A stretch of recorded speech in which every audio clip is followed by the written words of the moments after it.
Look, this is unfair, isn't it? I mean, for the government to keep on imposing level 2 rules on businesses but not on protesters is deeply unfair. It is quite clear that there is very little risk to the protesters. The Director General of Health, Ashley Bloomfield, today said they don't need to quarantine for 2 weeks because there is no community transmission in the country.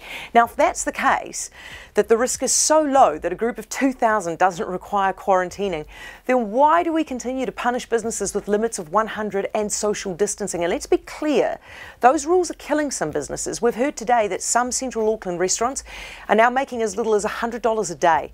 This weekend, I walked away from a cafe because the rules made it too hard to get a coffee there. So I walked up the road and got it at a place that was cramming people in instead. These rules are now only punishing the rule followers. The good among us, the rule breakers, are getting the upper hand here.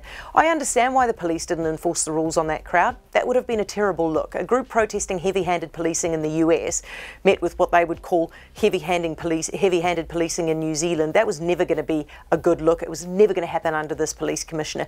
But it creates a rule of law problem here, doesn't it? What are the authorities going to do if a business takes the same approach as these protesters? If a bar decides to open up like normal and let the punters sweat it out on the dance floor from tomorrow, what are the authorities going to do? Will they turn a blind eye like they have to the protesters? I mean, they're going to have to, aren't they? Otherwise, they're favouring one group over the other. The double standard is already obvious. The PM is reluctant to call out these protesters and tell them off, but only a few weeks ago was very happy to tell Burger Fuel off for its unruly queues. The answer, quite frankly, isn't to punish everyone equally. It's actually to lift the rules, because the social licence is evaporating fast. Once you've got a high-profile example of someone, or some 2,000, getting away with breaking the rules, it encourages others to do the same. So the PM can stick to the plan if she wants, and she can keep us in level 2 for another 8 days at least if she wants.